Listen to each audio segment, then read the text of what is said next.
کروں گا کہ وہ اپنے عنوان کے ساتھ آپ سے مخاطب ہوں۔ اگلے دو پروگراموں میں اتنی لیٹ نہیں ہوگا، یہ جامع مسجد نور کا خاصہ ہے لیٹ محفل ہونے والا، تو اگلے دو پروگرام انشاءاللہ بر وقت شروع ہوں گے اور بر وقت مکمل ہوں گے۔ علامہ صاحب بڑے سالوں کے سے پہلے بھی آپ یہاں تشریف لائے تھے، اس وقت نوجوانی کا زمانہ تھا آپ میں ماشاءاللہ، تو اب یہ بزرگی کے دن بھی قریب ہیں، تو ماشاءاللہ اب تو ماشاءاللہ گورنمنٹ کالج میں پرنسپل ہیں۔ علامہ صاحب کو چھوٹی موٹے عام بندہ نہ سمجھیں، بڑی علمی شخصیت ہیں، ڈاکٹر ہیں اور گورنمنٹ کالج میں پرنسپل کی ذمہ داریاں سر انجام دے رہے ہیں۔ میں گزارش کروں گا علامہ محمد مشتاق قادری صاحب سے دعا سے مخاطب۔ نعرہ تکبیر، نعرہ رسالت، نعرہ حیدری، نعرہ حیدری۔ یہ بندے سوئے ہوئے بھی جگا دیتا ہے یہ نعرہ، اور مقدر بھی جگا دیتا ہے۔ نعرہ حیدری، حسینیت، حسینیت، حسینیت۔ اور علامہ محمد مشتاق کا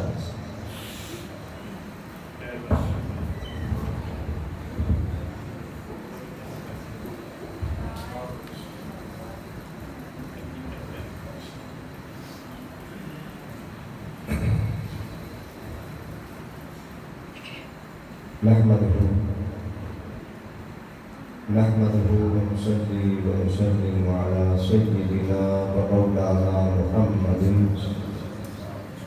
رسوله النبي الأليم الكريم المكين الحنين الرؤوف الرحيم. أما بعد فأعوذ بالله من الشيطان الرجيم. بسم الله الرحمن الرحيم.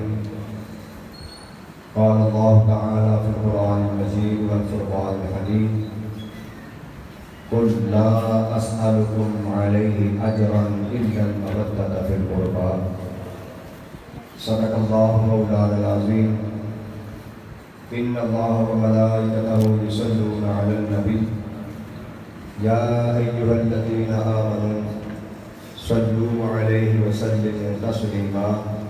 الصلاة والسلام عليك يا سيدي يا رسول الله وعلى آلك وأصحابك يا سيدي يا حبيب الله. الصلاة والسلام عليك يا سيدي يا رسول الله وعلى آلك وأصحابك يا سيدي يا رحمة للعالمين. اللہ رب العزت کا شکر ہے کہ جس نے ہمیں حضور نبی اکرم صلی اللہ علیہ وآلہ وسلم کی امت میں سے پیدا فرمایا، اور اس کا بے پایا احسان اور لطف و کرم ہے جس کی توفیق کے خاص سے آج ہم ذکر اہل بیت کی محفل میں شریک ہیں، اور محبت اہل بیت کی چند الفاظ، چند باتیں سن کر اپنے ایمان کو، اپنے ایقان کو، اپنے عقیدے کو منور کرنے کے لیے ہم تیار ہیں۔ میں یہاں پر جیسے علامہ صاحب فرما رہے تھے اور اللہ رکھا صاحب بھی فرما رہے تھے کہ یہ غالباً دوسرا موقع ہے، اور پہلا موقع جو تھا وہ یہ 2009 سے 2014 تک میں گورنمنٹ ڈگری کالج دسکا میں رہا ہوں۔ اس دوران بھی ایک دفعہ موقع ملا تھا یہاں پہ آنے کا، اور آپ لوگوں کو دیکھ کر مجھے خوشی اس لیے ہو رہی ہے کہ آپ کے اجتماع میں موسٹلی جو ہے وہ نوجوان ہیں، اور یقین کریں نوجوان جو ہے نا، ان کے زبانوں سے، ان کے جذبوں سے جب اہل بیت کی محبت کی خوشبو آتی ہے، اور وہ خوشبو پورے ماحول کو معطر کر دیتی ہے۔ وہ جذبے ایسے ہوتے ہیں کہ پھر وہ ان کو سکون سے نہیں بیٹھنے دیتے۔ تو مجھے بہت خوشی ہوئی ہے یہ دیکھ کر۔ میں جتنے بھی علماء ہیں، نعت خوان ہیں، اور تحریک منہاج القرآن کے قائدین ہیں اور کارکنان ہیں، میں سب کو مبارکباد نام لیے بغیر کولیکٹیولی مبارکباد آپ کو پیش کرتا ہوں۔ آپ نے موقع دیا ہے اہل علاقہ کو ان 3 دنوں کے اندر کہ وہ آ کر بیٹھ کر ذکر اہل بیت بھی سنیں اور پیغام اہل بیت کو اپنائیں گے۔ تو آج اس کا پہلا پروگرام ہے انشاءاللہ جتنی باتیں ہوں گی توجہ طلب باتیں ہیں. مجھے ٹائم کا انہوں نے بتایا ہے تو میں کوشش کروں گا جتنی جلدی وائنڈ اپ ہو سکے. لیکن کیونکہ اب میں اتنی دور سے آیا ہوں تو میں بھی کچھ آپ کو بتا کر جاؤں، یہ بھی میری بھی خواہش ہوگی. تو اس لیے آپ توجہ سے میری باتیں سنیں گے انشاءاللہ. آپ کو بھی لطف آئے گا اور مجھے بھی بتانے کا مزہ آئے گا. آج کا جو موضوع انہوں نے مجھے دیا ہے وہ ہے محبت اہل بیت شرط ایمان ہے. یہ موضوع ہی بتا رہا ہے کہ اس کی امپورٹنس کتنی ہے، اس کی اہمیت کتنی ہے. کہ اگر اہل بیت کی محبت نہیں ہے تو پھر ایمان بھی نہیں ہے. اگر اہل بیت کا پیار نہیں ہے، اہل بیت سے تعلق نہیں ہے، ان سے نسبت نہیں ہے، اور دل اہل بیت کی محبت کے بغیر ہے، خالی ہے، تو اس دل میں پھر ایمان کا دخول جو ہے وہ مشکل ہی نہیں، ناممکن ہو جاتی ہے. میں اسی بات کو ثابت کرنا چاہوں گا. قرآن مجید کی سورۃ الشورى جو ہے اس کی آیت کا جو ایک ٹکڑا معروف آپ نے سن رکھا ہے. اللہ رب العزت نے ارشاد فرمایا، قل اے نبی صلی اللہ علیہ وآلہ وسلم آپ اپنی پیاری زبان سے ارشاد فرما دیجیے. آپ فرما دیجیے، مجھے یہ بتائیے ذرا، الحمدللہ رب العالمین یہ کس نے فرمایا؟ کس نے فرمایا؟ مصطفیٰ نے فرمایا. اللہ نے آپ نے اللہ کو سنا ہے. پورا قرآن الحمد سے لے کر والناس تک ہمیں کس نے بتایا؟ یہ حضور کی زبان مبارک سے ہے. آپ کوئی بھی آیت کہتے ہیں، ہم نے تو نہ قرآن کو نازل ہوتے دیکھا ہے، نہ ہمیں پتہ ہے. جس چیز کو مصطفیٰ نے فرما دیا یہ قرآن ہے، ہم مان گئے یہ قرآن ہے. جس کو آپ نے فرما دیا یہ حدیث ہے، ہم مان گئے یہ حدیث ہے. اب جب الحمدللہ رب العالمین بزبان مصطفیٰ ہم تک پہنچا، الرحمن الرحیم بزبان مصطفیٰ ہم تک پہنچا، سورۃ البقرہ، سورۃ آل عمران، النساء اور الناس تک پورا قرآن ہم تک پہنچانے کے لیے اس میں جو ایک مخفی فکرہ ہے کہ محبوب پورا قرآن ان کو بتا دے، پورا قرآن ان کو سنا دے. لیکن سوال یہ پیدا ہوتا ہے پھر یہ وقتاً فوقتاً مختلف جگہ پہ لفظ کل کہنے کی کیا ضرورت ہے؟ پھر اللہ نے لفظ کل الگ سے کیوں کہا؟ تو میری جو عقل میں دو باتیں آتی ہیں، میں تھوڑی سی جلدی اس لیے کروں گا، میں بہت ساری چیزیں آپ کو بتانا چاہتا ہوں اور آپ سمجھتے جائیں گے. انشاءاللہ میں آپ کو سمجھاؤں گا. میرا طریق جو ہے وہ ایک لیکچر اور کیا 15 سال سے میں لیکچر دے رہا ہوں، اس لیے مجھے پتا ہے جیسے آپ سمجھیں گے. تو اللہ رب العزت نے یہ جو مختلف جگہ پہ کبھی فرمایا قل یا ایھا الناس انی رسول اللہ الیکم جمیعا، اے نبی صلی اللہ علیہ وآلہ وسلم آپ فرما دیجئے کہ میں تم سب کی طرف نبی بن کے آیا ہوں. کبھی فرمایا قل بفضل اللہ وبرحمتہ فبذلک فلیفرحوا، جب تم پر اللہ کا فضل اور اس کی رحمت ہو تو تم جشن منا دے. اس عمل کو بھی ان کو بتا دیجئے. کبھی فرمایا قل هو اللہ احد، محبوب آپ فرما دیجئے کہ میں ایک ہوں، بتا آپ دیجئے. تو میری عقل میں جو بات آئی ہے نا، جہاں پہ اللہ رب العزت نے کل کا لفظ استعمال کیا ہے اس مضمون کی اہمیت کو اجاگر کیا ہے. مضمون کی اہمیت کو میں نے 2-3 آیتیں پڑھی اور بھی ہیں. قل یا ایھا الناس انی رسول اللہ الیکم جمیعا، جہاں لوگوں نے مصطفیٰ کی رسالت کا انکار کرنا چاہا یا اللہ کو علم تھا کہ انکار کریں گے، ان کو فرمایا محبوب آپ اپنی زبان مبارک سے کہہ دیجئے. ہو سکتا ہے یہ کہیں کہ رب کی زبان ہم نہیں سمجھ سکتے، مصطفیٰ کی زبان سے سن لو کہ میں تم سب کی طرف رسول بن کے آیا ہوں.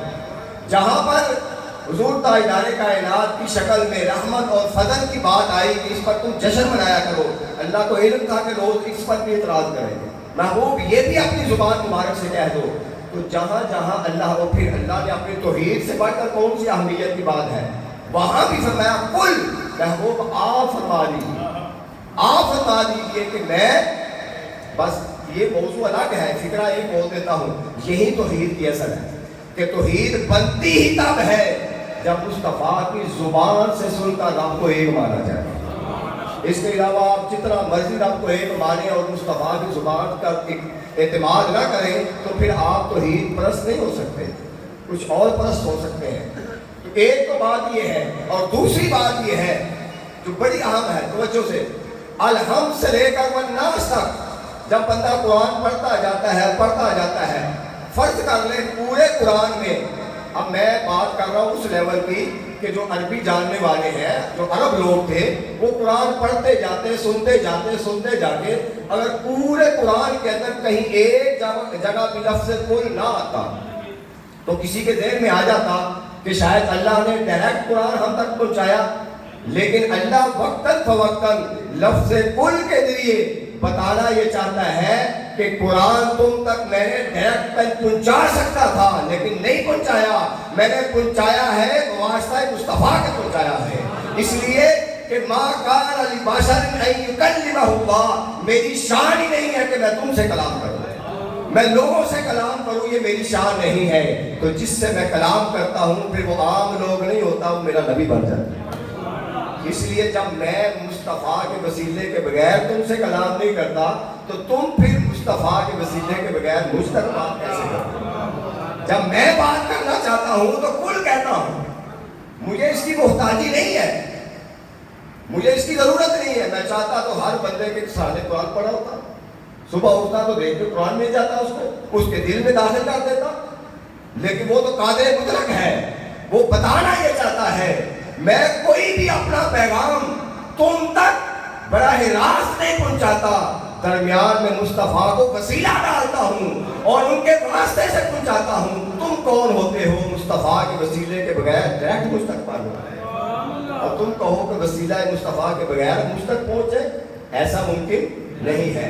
تو لہٰذا اس لیے فرمایا کل اے نبی، بڑا اہم مضمون آنے لگا ہے، ذرا اپنی زبان مبارک سے فرما دیجیے، اور وہ کیا؟ لا اسألکم۔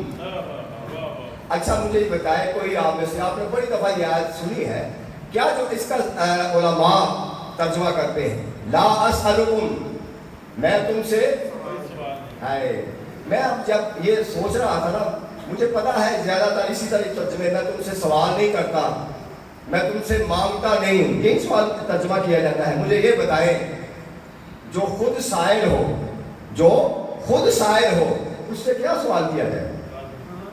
وَأَمَّا السَّائِلَ فَلَا تَنْهَرْ، میرے مصطفیٰ یہ سارے سائل آپ کی بارگاہ میں آئیں گے، ان کو جھڑکنا نہیں ہے، یہ تو خود سائل ہے، تو سائل سے نبی مانگے گا، اور نبی سائل اس سے مانگا جاتا ہے جس کے پاس کسی چیز کی کمی ہو، کوئی چیز کم ہو، بھئی میں آپ سے مانگ رہا ہوں، میں آپ سے کوئی چیز کا سوال نہیں کرتا، میں آپ سے کوئی چیز نہیں مانگتا، میرے نزدیک میں یہ نہیں کہتا یہ سوال، لفظی ترجمے یہی پائے جاتے ہیں یا علماء کرتے ہیں، میں اپنا پوائنٹ آف ویو بیان کرتا ہوں، میں اس کا جو ترجمہ کرنا چاہتا ہوں وہ یہ ہے لا اسألکم، میں تم سے کچھ نہیں چاہتا، میں تم سے نہیں چاہتا، کوئی اجر نہیں چاہتا، میں تم سے کوئی اجر طلب نہیں کرتا، اس لیے کہ مصطفیٰ نے آپ سے کیا سوال کرنا ہے، مصطفیٰ نے آپ سے کیا مانگنا ہے، وہ تو ساری کائنات کو دینے والے ہیں، وہ تو اعلان کرنے والے ہیں انما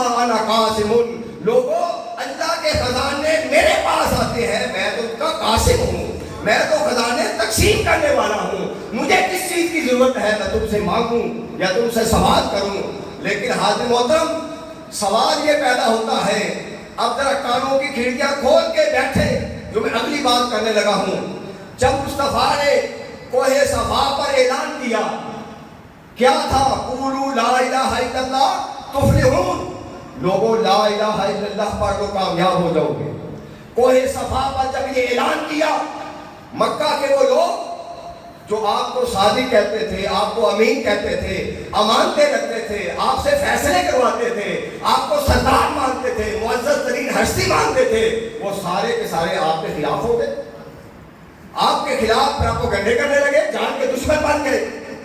پھر آپ نے اتنی محنت کی، نہ صبح دیکھی نہ شام، کبھی آپ گلیوں میں جا کر تبلیغ کرتے ہیں، میلوں میں جا کر تبلیغ کرتے ہیں، کبھی آپ طائف کے بازاروں میں جا کر تبلیغ کرتے ہیں، کبھی آپ لوگوں ایک فردن جا کے تبلیغ کرتے ہیں، کبھی اس کی خاطر دندان مبارک بھی شہید کرواتے ہیں، پاؤں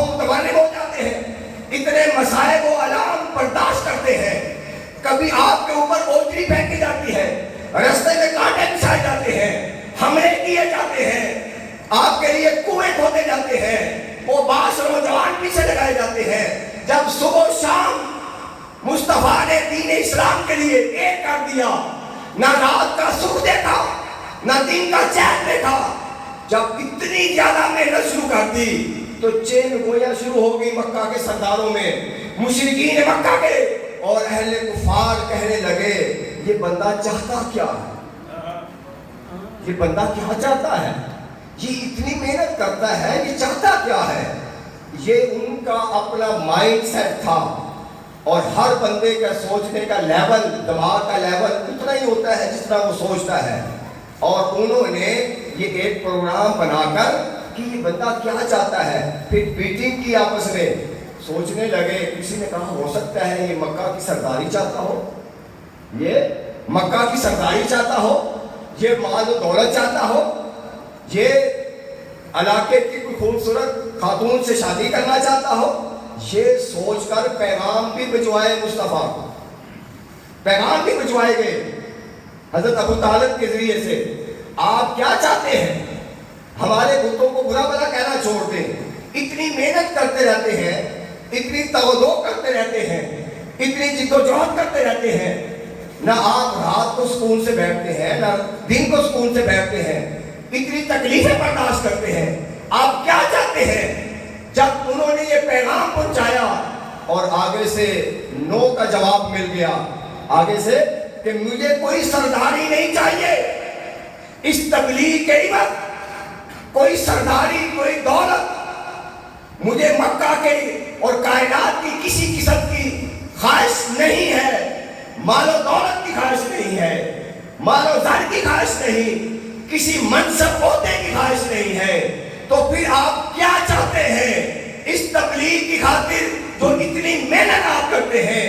مصطفیٰ خاموش تھے، فرمایا کلا اسألکم علیہ اجرا الا المودۃ فی القربی. میرے مصطفیٰ آج خاموشی توڑ دیجئے، ان کو بتا دو کوہ صفا سے لے کر مکہ کی گلیوں تک، طائف کے بازاروں سے لے کر احد کے پہاڑوں سے لے کر بدر کے میدانوں سے لے کر یہ میں نے جتنی بھی تبلیغ کی ہے، اگر میری چاہت چاہتے ہو تو آج سن لو. میری چاہت یہ ہے کہ میری بیٹی فاطمہ سے محبت کرو، میرے بیٹے حسین سے محبت کرو، میرے بیٹے حسن سے محبت کرو، میرے بھائی علی سے محبت کرو. الا المودۃ فی القربی. میری چاہت اس کے بدلے میں اگر چاہتے ہو تو میری اہل بیت کو اپنا محبوب بنا دو، میری اہل بیت سے محبت کر دو. ارے یہ بات پہلے نبیوں نے بھی کی. اب سورت الشعراء کو پڑھ کے دیکھیں، حضرت نوح علیہ السلام، حضرت شعیب علیہ السلام، حضرت صالح علیہ السلام، حضرت ہود علیہ السلام، سب نے کہا یہ اپنی قوم سے ما اسألکم علیہ اجرا، سب نے یہی سوال کیا فاتقوا اللہ واطیعون، کہ تم اللہ سے ڈرو، میری اطاعت کرو، میری پیروی کرو. اور سب نے کہا ان اجری الا علی رب العالمین، ہم تم سے کوئی اجر نہیں مانگتے، ہمارا اجر اللہ کی بارگاہ میں. یہی سب نے کہا. لیکن یہاں پہ فرمایا کہ محبوب آج ذرا یہ بتا دو، اس ساری تبلیغ اور ساری محنت کے بدلے میں اگر تم کچھ کرنا چاہتے بھی ہو نا تو وہ ایک ہی بات ہے الا المودۃ فی القربی. میرے جو قریبی ہیں، میرے اہل بیت ہیں، ان سے تعلق اور محبت والا رشتہ جوڑ دو. اور پھر آج محترم یہ جو ہوتا ہے نا اجر، اجر تو یہ تو ہوتا ہے نا کہ آپ جو مانگ رہا ہے اس کا تو فائدہ ہوتا ہے. ایک استاد ہے نا، استاد بچے کو پورا سال پڑھاتا ہے، اور پورا سال پڑھانے کے بعد اب وہ بچے کو کہے یار میں چاہتا ہوں کہ امتحان میں تو ٹاپ کر جائے، امتحان میں تو فرسٹ آ جائے، ٹاپ پہ آ جائے، میری خواہش یہ ہے. اب وہ ٹاپ پہ آئے گا، فرسٹ آئے گا، اس میں فائدہ بچے کو ہوگا یا استاد کو ہوگا؟ بچے کا فائدہ ہوگا. تو اس لیے فرمایا کہ لوگوں میری اہل بیت سے محبت کرو گے نا تو اس کا فائدہ تمہیں ہوگا، مجھے نہیں ہوگا. مجھے تو یہ ہوگا کہ میری اہل بیت سے محبت کرنے والے ہوں گے، لیکن تمہاری دنیا بھی سنور جائے گی، تمہاری آخرت بھی سنور جائے گی، فائدہ تمہیں ہوگا. اور اس مصطفیٰ نے اپنی اہل بیت کے ساتھ ہر موقع پر فردن ایک ایک کا نام لے کر اجتماعی طور پر ہمیشہ محبت، اور آقا علیہ السلام نے اپنی اہل بیت کے ساتھ مودت کا پیغام دیا۔ آپ پورا قرآن پڑھ کے دیکھتے ہیں، قرآن مجید میں جب اللہ رب العزت نے اپنی محبت کی بات کی، فرمایا والذین آمنوا اشد حبا للہ، ایمان والے وہ ہیں جو اللہ سے ٹوٹ کر محبت کرتے ہیں۔ قل ان کنتم تحبون اللہ فاتبعونی یحببکم اللہ۔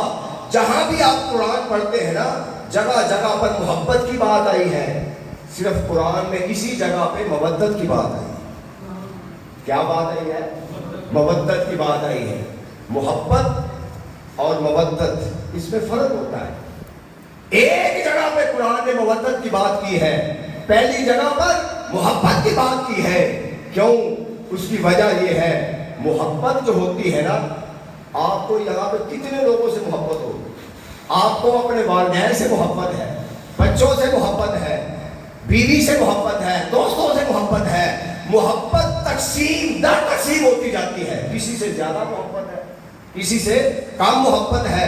محبت فرض کر لیں آپ کے پاس کتنی محبت ہے، آپ کے پاس ایک من محبت ہے، 20 کلو محبت ہے، ان میں سے آپ تقسیم کریں گے، کسی کو زیادہ محبت دیں گے، کسی کو کم محبت دیں گے۔ محبت تقسیم ہوتی جاتی ہے، مگر مودت تقسیم نہیں ہوتی، وہ کسی ایک کا حصہ ہوتا ہے اور وہ سارا اسی کو ہی جاتا ہے۔ اور مودت، محبت تم سب کے لیے کر سکتے ہو، مگر مودت مصطفیٰ کی اہل بیت کے لیے خاص ہے۔ مودت صرف مصطفیٰ کی اہل بیت کے لیے خاص ہے۔ اور اگلی بات، محبت جو ہوتی ہے نا، وہ کم بھی وہ گھٹتی بڑھتی رہتی ہے۔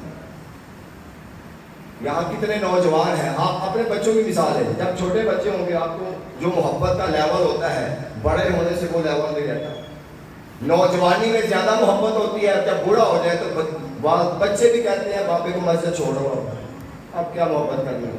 محبت اور محبت جو ہوتی ہے وہ کبھی حسن کو دیکھتی ہے، محبت کبھی مال کو دیکھتی ہے، محبت کبھی علم کو دیکھتی ہے، کبھی اخلاق کو دیکھتی ہے۔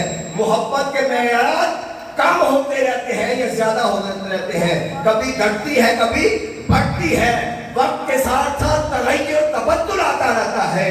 لیکن جو مودت ہوتی ہے وہ ابتدا سے لے کر انتہا تک اور قبر کی دیواروں تک مودت ایک لمحے کے لیے بھی کم نہیں ہوتی، کبھی کم نہیں ہوتی، اس کا معیار اعلیٰ ہی اعلیٰ ہوتا ہے۔ اس لیے کہ اگر وہ کم ہو جائے گی تو تمہارا ایمان کم چلا جائے گا، تمہارا ایمان کم ہو جائے گا۔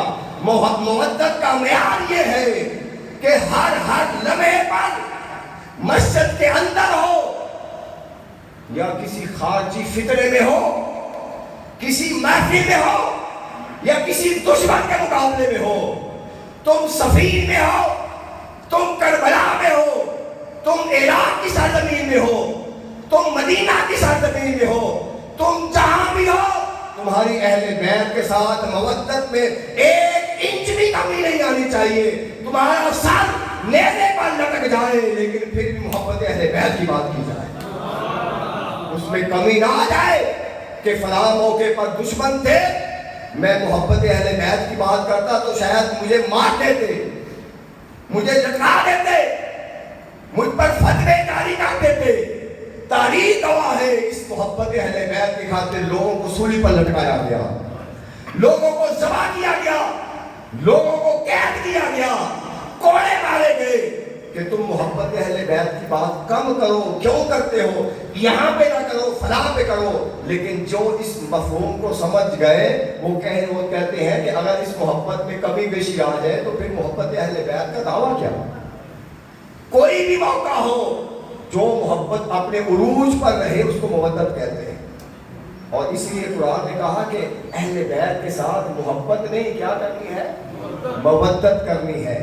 اور پھر اگلی ایک اور بات بڑی آپ بتانے لگا ہوں، اور وہ یہ ہے کہ محبت کے بغیر بندہ مرتا نہیں ہے، محبت کے بغیر زندہ رہ سکتا ہے لیکن مودت کے بغیر زندہ نہیں رہ سکتا۔ اس کی مثال علماء بیان کرتے ہیں، جیسے پانی کے اندر مختلف جانور رہتے ہیں، مینڈک بھی رہتا ہے، کچھوا بھی رہتا ہے، مگرمچھ بھی رہتا ہے اور مچھلی بھی رہتی ہے. سارے جانور پانی کے ہیں نا. اگر مگرمچھ پانی سے باہر آ جائے تو وہ مرتا نہیں ہے، وہاں بھی وہ چلتا پھرتا ہے. مینک آ جائے وہ وہاں بھی اپنی چھاپیاں لگاتا رہتا ہے، کتنی دیر گزار لیتا ہے. کچھوا بھی نکال لے وہ بھی زندہ رہ سکتا ہے. ان ساروں کو پانی سے محبت ہے، اس لیے یہ پانی کے بغیر بھی زندہ رہ سکتے ہیں. ایک چیز ایسی ہے جس کو پانی سے محبت نہیں، مودت ہے، اس کو مچھلی کہتے ہیں. اس کو ذرا باہر نکالو، وہ تڑپ تڑپ کے جان دے دے گی. وہ کہے گی میری جان ہی پانی میں ہے، میری جان پانی میں ہے، میں اس کے بغیر زندہ نہیں رہ سکتی. لوگوں، مصطفیٰ کی اہل بیت سے محبت کا معیار یہ رکھو کہ یہ ذہن میں رکھ لو کہ اگر وہ محبت ایک لمحے کے لیے بھی دل سے نکل گئی تو تمہارا ایمان زندہ نہیں رہے گا. پھر اپنے ایمان کی خیر مانو، پھر کچھ نہیں بچے گا.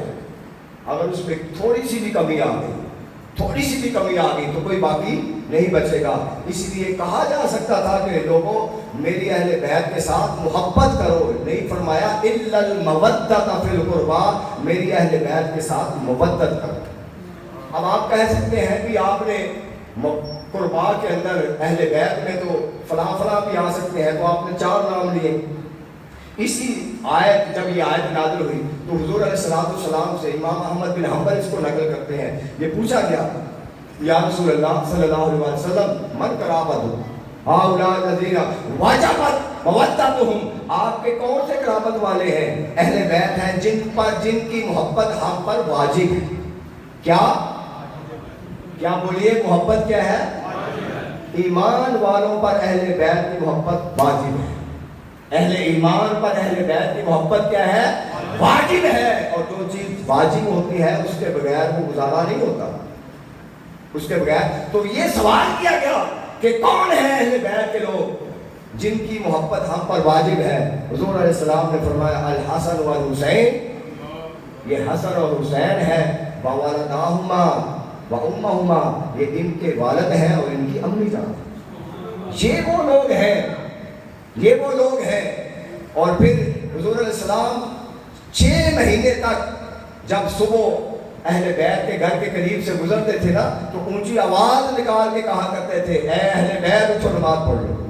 نماز کا پیغام دیتے، اپنی کالی کملی میں ان کو چھپا لیتے، پیار محبت کی داستانیں قائم کرتے، گود میں لیتے، پیار کرتے، لوگوں کو بتاتے کہ لوگوں یہ میری اہل بیت ہے. میں آپ کو بڑی اہم بات بتانے لگا ہوں. کیوں بتاتے؟ اس لیے بتاتے جو بات بڑی قابل توجہ ہے. حضرت عباس رضی اللہ تعالیٰ عنہ نے آقا علیہ السلام کی بارگاہ میں شکایت کی، یا رسول اللہ صلی اللہ علیہ وسلم ہم بعض اوقات بات کر رہے ہوتے ہیں، لوگ بات کر رہے ہوتے ہیں، ہم قریب سے گزرتے ہیں نا تو چپ ہو جاتے ہیں. ہمیں دیکھ کر نا کہ اہل بیت کے لوگ آ رہے ہیں تو چپ ہو جاتے ہیں، پتہ نہیں کوئی خاص بات ہوتی ہے جو ہمارے خلاف کر رہے ہوتے ہیں. اس پر آقا علیہ السلام جلال میں آئے اور حضور علیہ السلام نے پتہ کیا فرمایا؟ فرمایا واللہ، اللہ کی عزت کی قسم. اور جب مصطفیٰ قسم اٹھا لے، فرمایا اللہ کی قسم لا يدخل رجل قلب الایمان، اس شخص کے دل میں، وہ مومن تو دور کی بات ہے، اس کے دل میں ایمان داخل ہی نہیں ہو سکتا حتیٰ یحبہم للہ وقرابتہم منی، حتیٰ کہ وہ اللہ کے لیے ان سے محبت نہیں کرتا اور میری وجہ سے میری قرابت سے محبت نہیں کرتا. ایمان ان کے دل میں داخل نہیں ہو سکتا. ایمان بڑا غیرت مند چیز کا نام ہے. ایمان تلاش کرتا ہے کہ میں کس کے دل میں داخل ہوں. ذرا توجہ سے بات سنیے. آپ نے قرآن پڑھا ہے، کچھ لوگ آئے حضور کی بارگاہ میں، آ کر کہنے لگے ہم ایمان لے آئے. فرمایا کل لم تؤمنوا، میرے مصطفیٰ ان سے کہہ دو تم ایمان نہیں لائے. لما يدخل الایمان فی قلوبکم، کیونکہ ابھی تمہارے دلوں میں ایمان داخل ہی نہیں ہوا. لا الہ الا اللہ پڑھنے سے بندہ مومن نہیں ہوتا، مسلمان ہوتا ہے. اشہد ان لا الہ الا اللہ پڑھنے سے بندہ مسلمان ضرور ہوتا ہے لیکن مومن کب ہوتا ہے؟ ایمان قرآن کہتا ہے لما يدخل الایمان فی قلوبکم، ایمان ابھی تمہارے دلوں میں داخل نہیں ہوا. جب تک ایمان دلوں میں داخل نہیں ہوتا تب تک بندہ مومن نہیں ہوتا. بات سمجھ آ رہی ہے؟ جب تک ایمان دلوں میں داخل نہیں ہوتا تب تک بندہ مومن نہیں ہوتا. اور اس کے ساتھ میں ایک اور چیز ملانا چاہتا ہوں. جب قرآن کی تلاوت کی جاتی ہے، جب قرآن کی تلاوت کی جاتی ہے تو قرآن بھی ہر دل میں داخل نہیں ہوتا. صحیح حدیث بخاری مسلم کی، حضور علیہ السلام نے فرمایا کہ صحابہ اکرام کو کہ ایسے لوگ آئیں گے میری امت کے آخر میں جو قرآن کی بڑی تلاوت کریں گے مگر قرآن ان کے حلق سے نیچے نہیں جائے گا. قرآن کی تلاوت کریں گے، قرآن حلق تک لٹک جائے گا، قرآن نہیں دل میں جائے گا. ارے قرآن اپنی جگہ تلاش کرتا ہے، میرا مسکن کیا ہے، میرا مدخل کیا ہے، میں نے کس دل میں جانا ہے، میں نے کس دل میں ٹھہرنا ہے. ہر قرآن پڑھنے والا جب قرآن پڑھتا ہے تو قرآن اس کے حلق میں جا کر دیکھتا ہے کہ میں نے کس دل میں داخل ہونا ہے اور قرآن کس دل میں داخل ہوتا ہے. یا رسول اللہ آپ بتا دیجئے.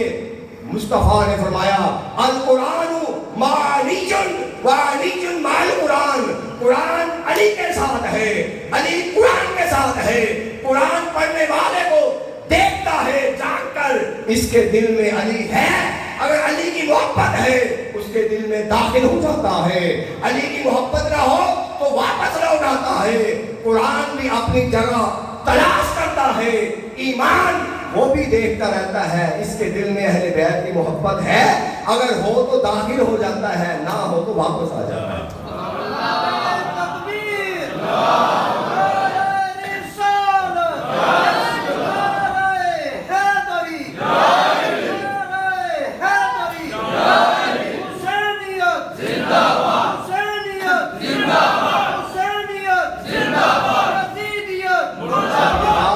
ذہن میں رکھ لے، ہر بڑی بڑی داڑھی رکھنے والے اور تبلیغ کرنے والے اور خطابات کرنے والے اور توحید پرست کو مت سمجھ لیجیے. ہمیں یہ کیٹاگری مصطفیٰ نے عطا فرمائی ہے. فرمایا لا یغفل، خدا کی قسم، لا یدخل قلب رجل الایمان، اس شخص کے دل میں ایمان داخل نہیں ہو سکتا. مصطفیٰ نے قسم اٹھائی ہے، قسم اٹھائی ہے جس دل میں میری اہل بیت کی محبت نہیں ہے. اب آپ اس کی ہزار نمازیں دیکھتے رہے، روزے دیکھتے رہے، ارے یہ تو بعد کے معاملے ہیں. نماز کا تعلق ایمان سے نہیں ہے، روزے کا تعلق ایمان سے نہیں، ان کا تعلق اعمال سے. ان کا تعلق کیا ہے؟ اعمال سے ہے. اعمال تو بعد کی بات ہے، پہلے ایمان تو درست کر دو، پہلے ایمان درست کرو، ایمان مضبوط کرو.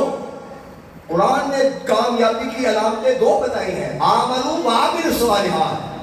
پہلے ایمان کی تکمیل کرو.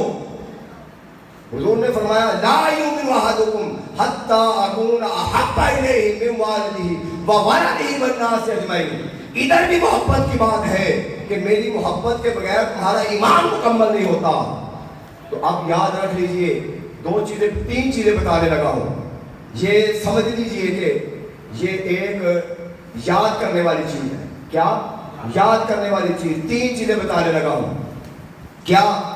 جس دل میں محبت مصطفیٰ نہ ہو، جس دل میں محبت مصطفیٰ نہ ہو اس دل میں دین داخل نہیں ہوتا.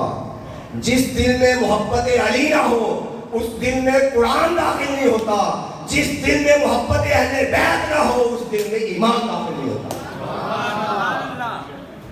آپ کسی پروگرام میں، بڑے وی آئی پی پروگرام میں جاتے رہتے ہیں نا، اللہ رکھا صاحب کو جاتے ہوں گے آپ، وہاں وی آئی پی آپ کو کارڈ ملتا ہے. چلے باہر کے ملکوں میں جاتے ہیں، یہ عمرے کے لیے آپ کو بھیجتے ہیں، تو باہر کے ملکوں میں داخلے کے لیے کیا ضروری ہے؟ پاسپورٹ اور ویزا. ویزا پرمیشن ہے. ویزا ایک کیا ہے؟ آپ ویزے کے بغیر، وہ تو چور ہی ہوگا نا جو داخل ہوگا. آپ کسی ایک پرمیشن کے بغیر، کارڈ کے بغیر، پاسپورٹ کے بغیر کسی وی آئی پی پروگرام میں داخل نہیں ہو سکتے. اجازت نہیں ہے. وہ کہیں گے ہاں کدھر؟ میں اس شادی کارڈ میں جانا چاہتا ہوں، میرج ہال میں جانا چاہتا ہوں، مجھے بلایا گیا ہے، وہ کہتے ہیں کارڈ دکھاؤ۔ میں ابھی موٹر وے سے آ رہا تھا، مجھے انہوں نے کہا آپ گاڑی چلا رہے ہیں، لائسنس دکھاؤ، تو میرے پاس تھا، میں نے دکھا دیا۔ ہر چیز کا کارڈ ہوتا ہے، پرمیشن ہوتی ہے، پرمیشن کارڈ کے بغیر آپ کو کوئی گھر میں داخل نہیں ہونے دے گا، آپ کو کوئی پروگرام میں داخل نہیں ہونے دے گا۔ لوگوں، یہ پرمیشن کارڈ ہے ایمان کے لیے، یہ ہے کہ جب ایمان، میرے پاس ایمان، وہ کہتا ہے میرے پاس ایمان، ایمان کہتا ہے محبت اہل بیت کا کارڈ دکھاؤ، محبت اہل بیت کی پرمیشن کارڈ دکھاؤ۔ ارے دعوے داروں، ہر کوئی کہتا ہے ممبروں پر بیٹھ کر کہ مجھ سے بڑا ایمان والا کوئی نہیں، مجھ سے بڑا مومن کوئی نہیں، مجھ سے بڑا حق پرست کوئی نہیں، مجھ سے بڑا جنتی کوئی نہیں۔ جنت کی بھی ابھی بات کروں گا، ابھی میں صرف ایمان کی بات کر رہا ہوں۔ ارے ایمانداروں، میں یہ بتانا چاہتا ہوں آپ کو، ایمان اس گھر کے اندر، اس دل میں داخل ہونے کے لیے ایک پرمیشن کارڈ مانگتا ہے اور ایک پاسپورٹ مانگتا ہے، ایک اسپیشل کارڈ مانگتا ہے، اور وہ یہ ہے، کیا تیرے پاس محبت اہل بیت کا کارڈ ہے؟ اگر وہ آپ کو پتا وہ ایمان جھوٹ پکڑ لیتا ہے، وہ بندہ اوپر سے کہہ دے، ہاں وہ سارے کہہ دیتے ہیں نا، عمل سے آپ مجھے بتائیں، یہ دن چل رہے ہیں، محرم کے دن چل رہے ہیں، اور محرم کے دنوں میں میرا یہ مزاج نہیں ہے، میں مجبوراً بات کرنی پڑ جاتی ہے۔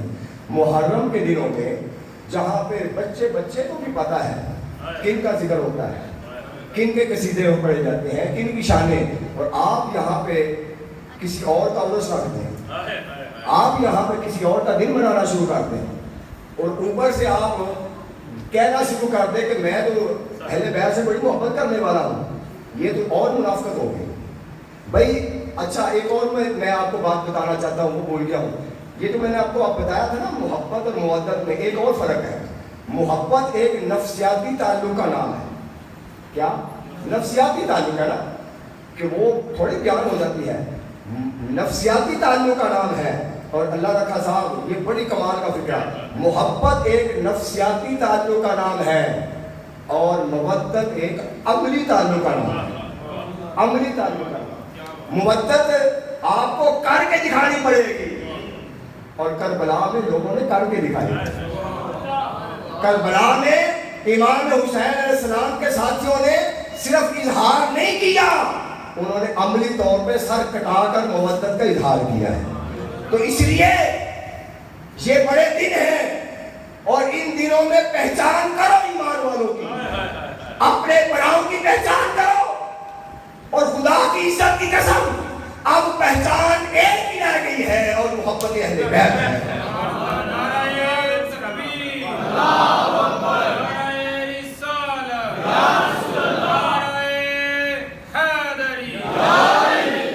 مت جاؤ کسی کی کارستانیوں پر، اور مت جاؤ کسی کی لوگوں کے سامنے جو ایک ڈرامے بازیاں کر رہے ہیں، آپ کو دیکھنے میں بڑا کچھ، بس دیکھو اس کے عمل سے۔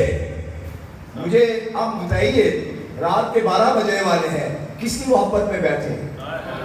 کسی کو پوچھنے کی ضرورت ہے کہ ان کو اہل بیت سے محبت ہے یا نہیں ہے؟ بھئی اہل بیت کی محبت کے بغیر یہ آ ہی نہیں سکتے یہاں، اور اہل بیت کی ڈنکے کی چوٹ پر یہ 3 دن یا 4 دن یا 5 دن جو پروگرام کروا رہے ہیں، یہ بتا رہے ہیں ہم اہل بیت سے صرف محبت کرتے نہیں ہیں، اس کا ڈنکا بھی بجاتے ہیں، لوگوں کو پیغام بھی دیتے ہیں۔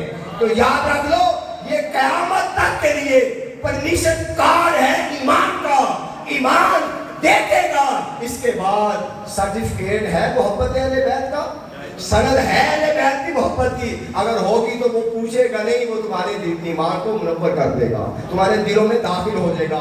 اسی طرح قرآن دیکھے گا، اس کے دل میں علی کی محبت ہے تو اس دل میں داخل ہو جائے گا، اور دین جو پورا سٹرکچر ہے، دین مکمل، وہ اس دل میں داخل ہوتا ہے جب محبت مصطفیٰ ہوتی ہے۔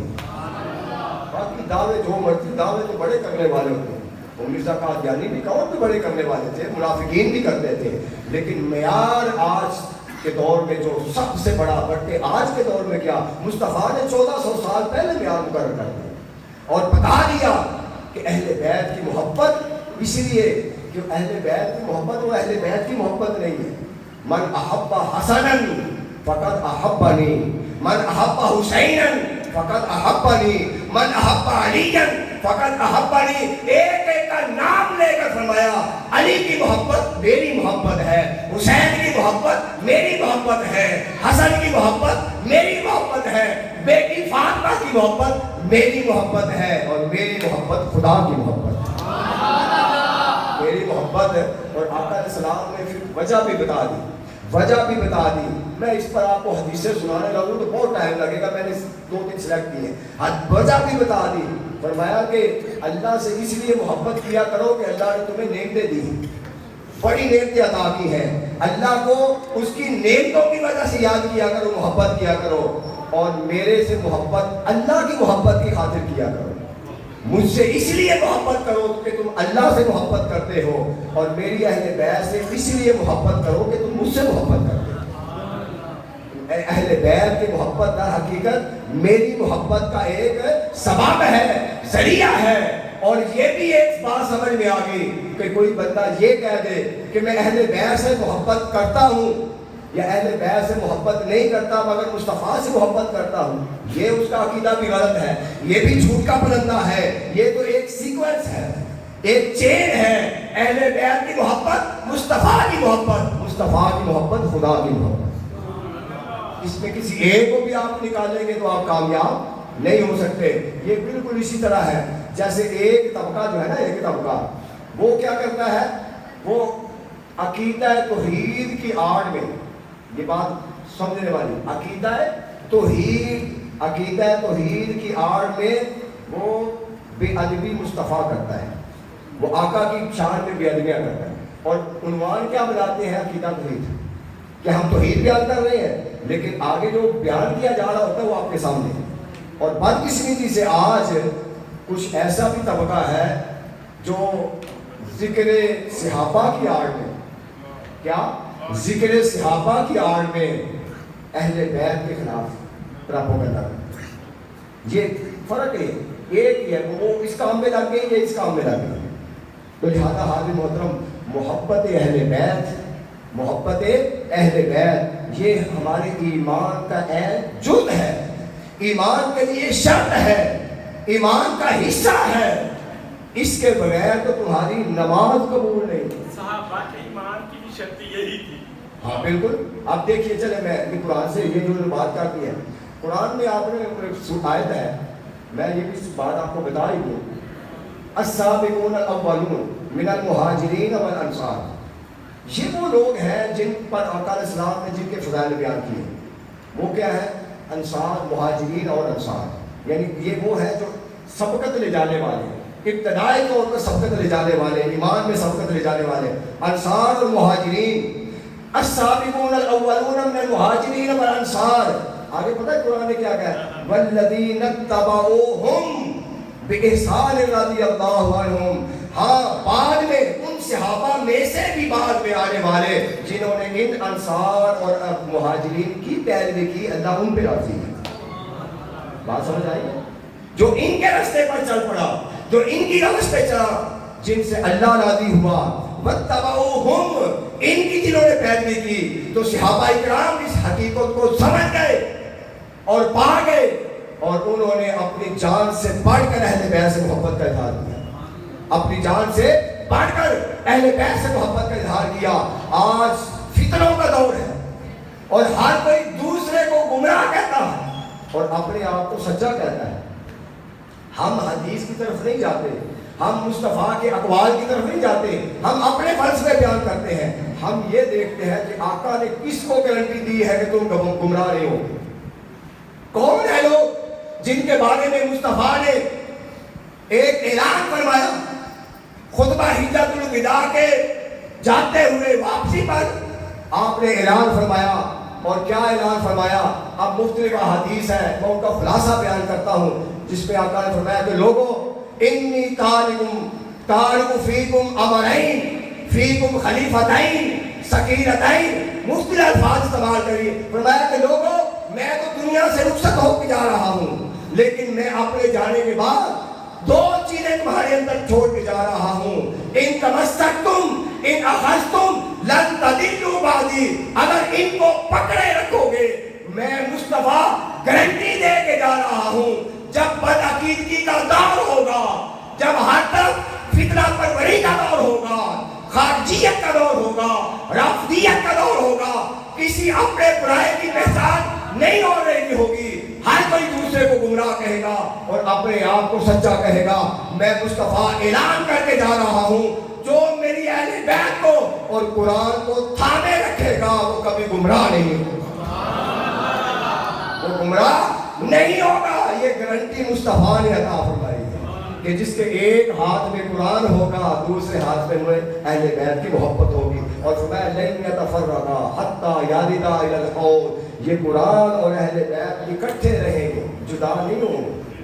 جہاں قرآن وہاں اہل بیت, جہاں اہل بیت وہاں, بس یہ تو بات ہی ختم ہوگی. آپ میدانوں کی بات کریں, آپ جنگوں کی بات کریں, آپ جس جنگ میں بات کریں, آپ خلافت کی بات کریں, جہاں اہل بیت ہے, جہاں علی ہے وہاں قرآن ہے. کمپیریزن تو بنتا ہی نہیں ہے. بھائی میری بات سنیں, کام کریے, بات کی بات بنتی ہے. آپ اپنے گھر والے بچے, اپنے جو فیملیز ہیں اس کے ساتھ باہر والوں کا آپ مقابلہ کرتے ہیں, یہ ہوتا ہے. موازنہ تو جہاں بنتا ہے وہاں پہ آپ کریں نا. کمپیریزن کیسے ہے؟ تو اہل بیت تو مصطفیٰ کے قریبی ہے نا, گھر والے ہیں, تو گھر والوں کا باہر والوں سے کمپیریزن نہیں ہوتا. تو اہل بیت جو ہے یہ مصطفیٰ نے ان کو ایمان, ایقان اور گمراہی سے بچنے کا ایک ذریعہ اور سبب بتایا ہے.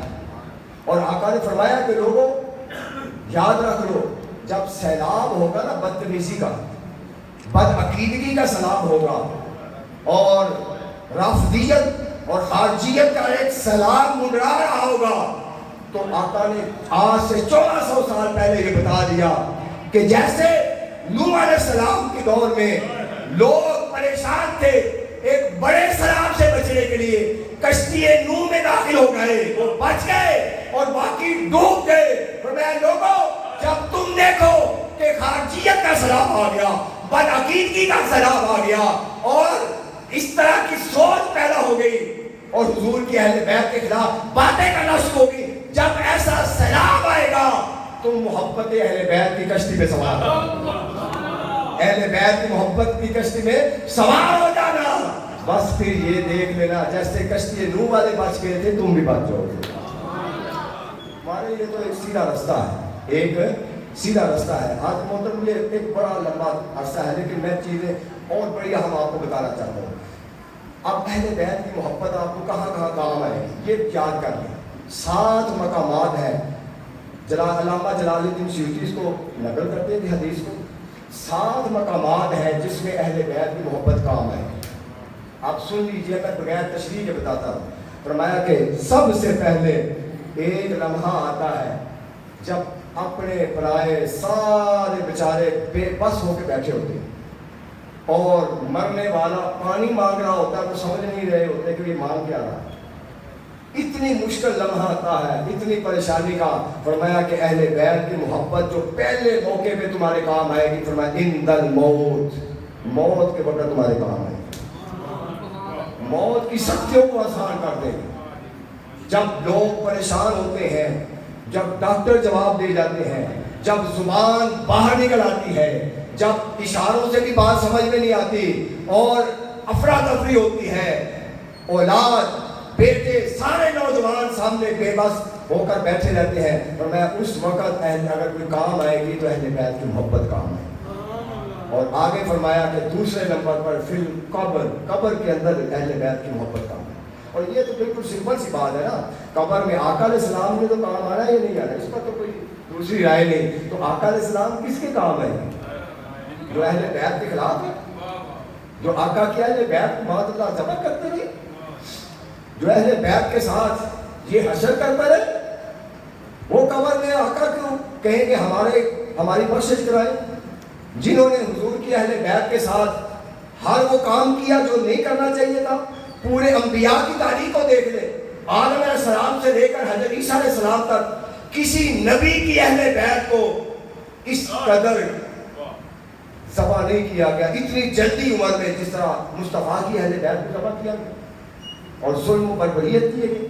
تو قبر کے اندر اگر تمہاری کوئی کام آئے گی تو مصطفیٰ کی اہل بیت کی محبت کام آئے گی. اور اس کے بعد فرمایا ان دل کتاب جب تمہارے نامہ اعمال دیا جائے گا.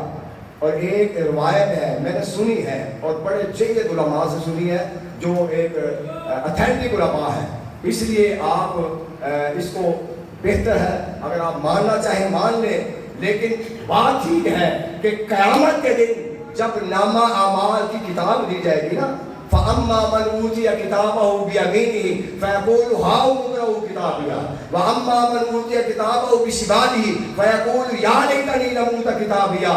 جس کو دائیں ہاتھ میں دی جائے گی اس کا مطلب وہ کامیاب ہوگا جس کی کامیابی کی ضمانت کتاب کی شکل میں دی جائے گی. آپ کو بتا دوں ہر کتاب کا ایک عنوان ہوتا ہے, ہر کتاب کا ایک ٹائٹل ہوتا ہے, اندر کچھ اور اس کے مطابق لکھا جاتا ہے. کتاب کے پاس سے دیکھ کر آپ سمجھ آتے ہیں اس کتاب کے اندر کیا لکھا ہوگا.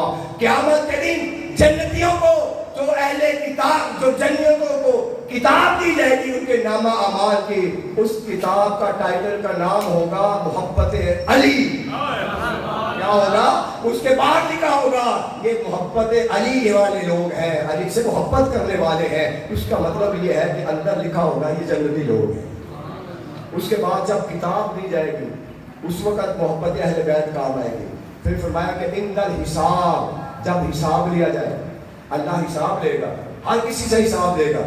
اور پتہ کیسے حساب لے گا, اللہ دیتا ہے نا جب تو گن کے دیتا ہے اور جب لیتا ہے تو تول کے لیتا ہے.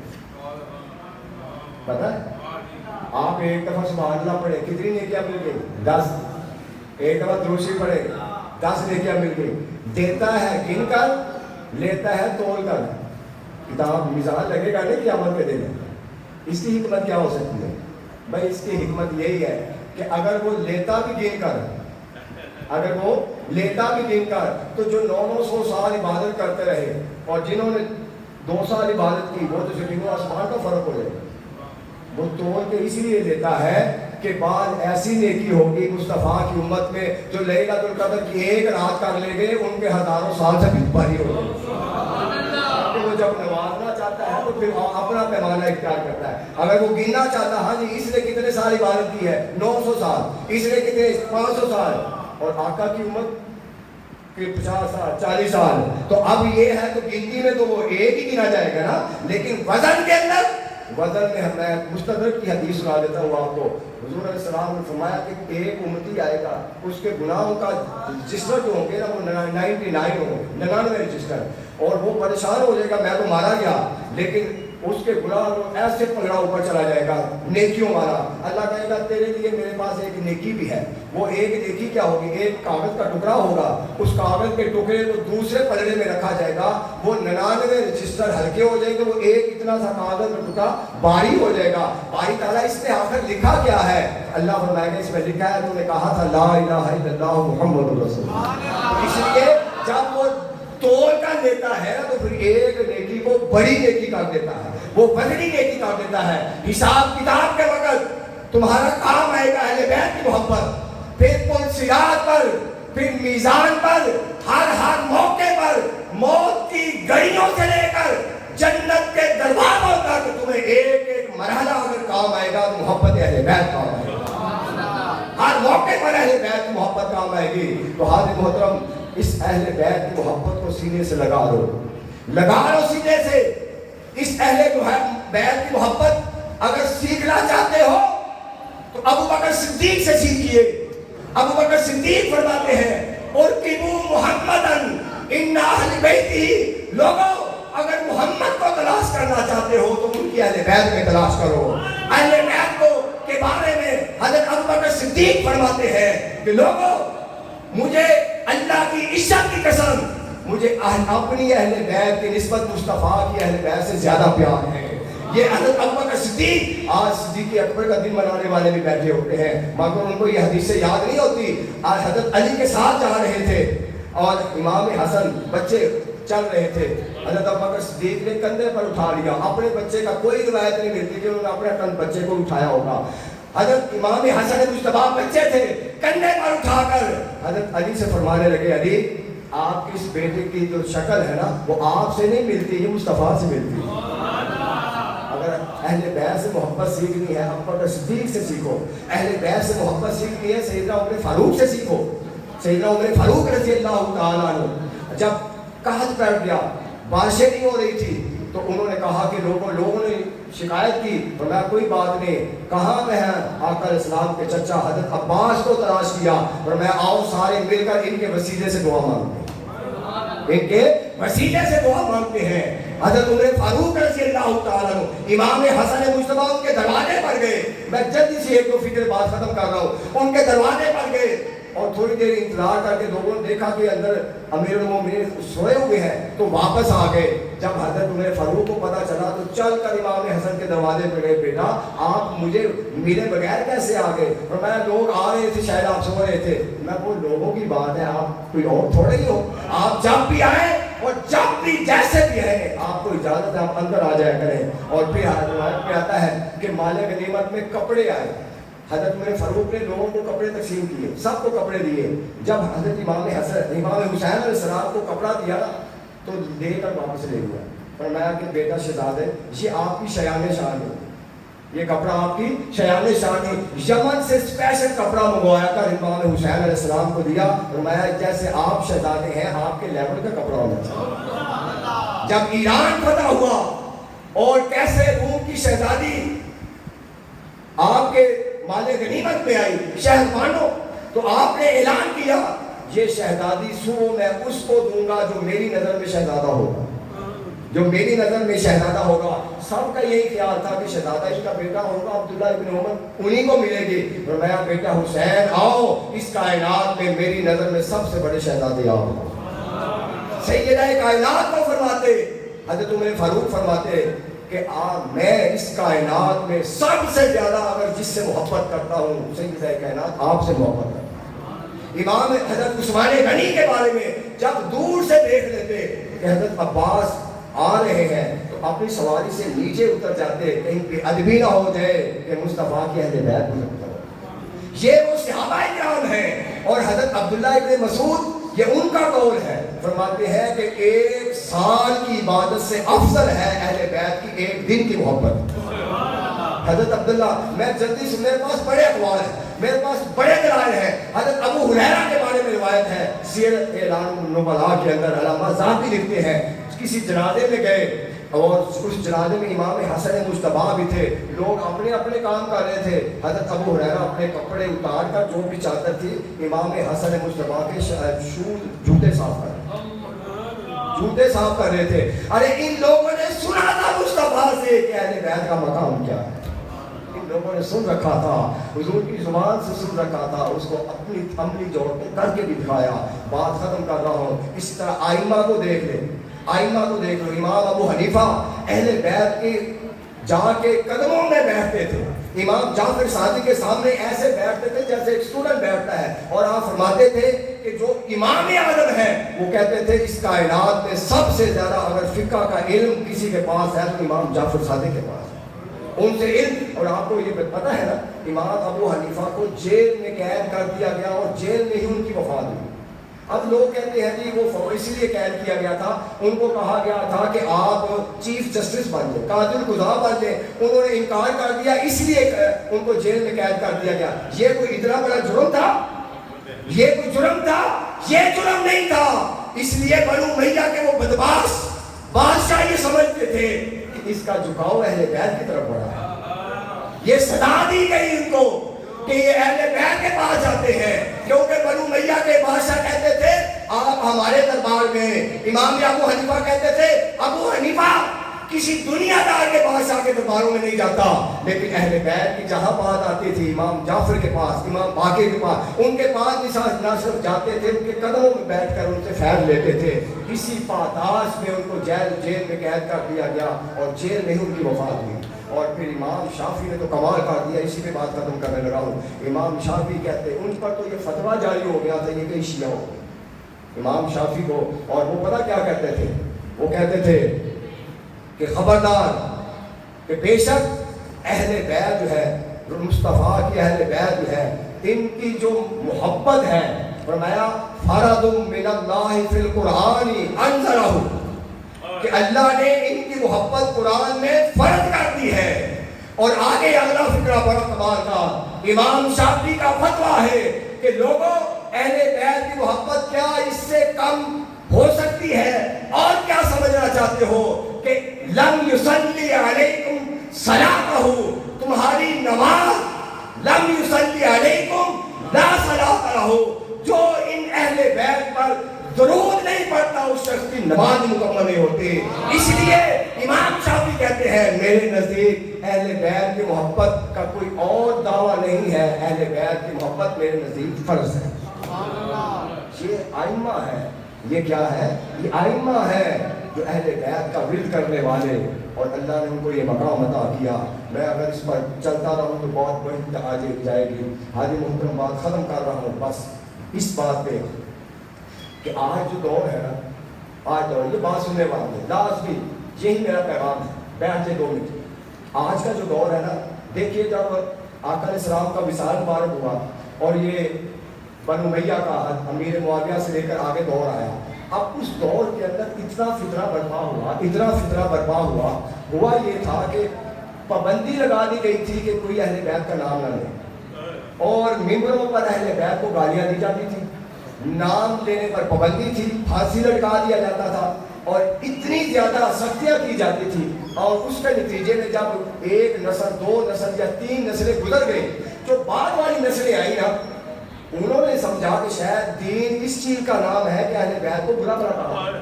بات سمجھ آ رہی ہے میری کہ نہیں؟ میں تھوڑی چیزیں جلدی میں زیادہ بتانا چاہتا ہوں۔ یعنی ایک بات جب چاہے غلط ہو، جب وہ مسلسل چلتی رہے، جب 2-3 نسلیں بدل جائیں، وہ سمجھتے ہیں کہ شاید ایسی حقیقت ہے۔ اور جب بعد میں جو خلیفہ جن کو پنجم بھی کہا جاتا ہے، حضرت عمر بن عبدالعزیز، انہوں نے آ کر جب تبدیلی کرنا چاہی کہ ممبروں پر اہل بیت کو گالیاں نہ دی جائے، خبردار۔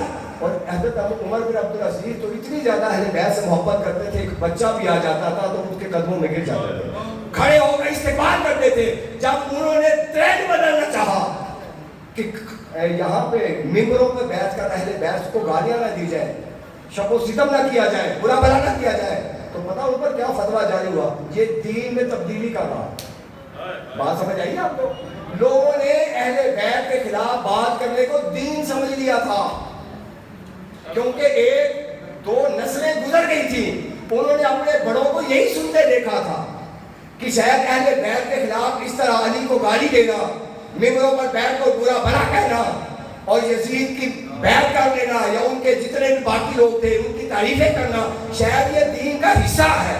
جب 1 نسل 2 نسلیں گزر گئی اور بعد والوں نے سمجھا کہ شاید یہی دین ہے، اور جب ٹرینڈ بدلنے کی بات کی حضرت عمر بن عبدالعزیز نے، تو ان کے خلاف فتوے جاری ہوئے کہ انہوں نے دین میں تبدیلی کر دی۔ یہی ٹرینڈ آج چل رہا ہے۔ بات ختم کر رہا ہوں۔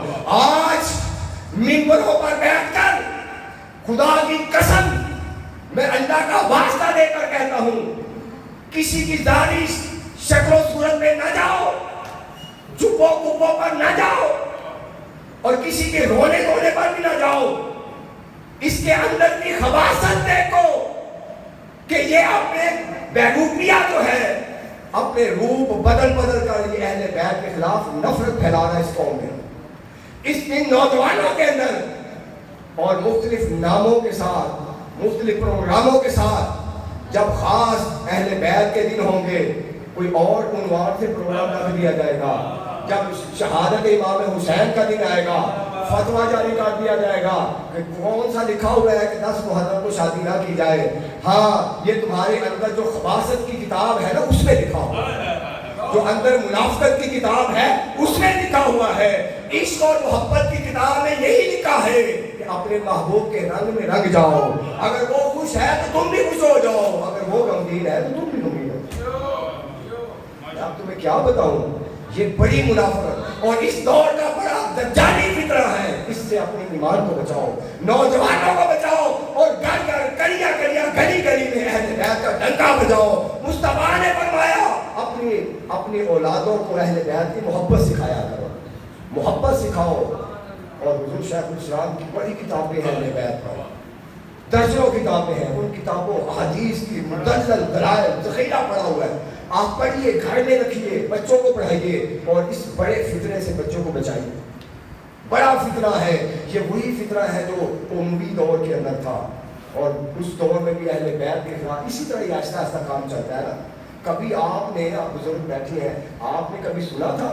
مجھے یاد ہے ہم چھوٹے چھوٹے ہوتے تھے تو جب 10 محرم 9-10 محرم جیسے علامہ صاحب ابھی فرما رہے تھے، یقین کیجیے 10-9-10 محرم کو باہر گلیوں میں، چوکوں میں شبیر شاہ صاحب رحمۃ اللہ تعالیٰ اور باقی علماء کی لوگ تقریریں لگا کے نا سارے اکٹھے ہو کر سنتے تھے اور روتے تھے.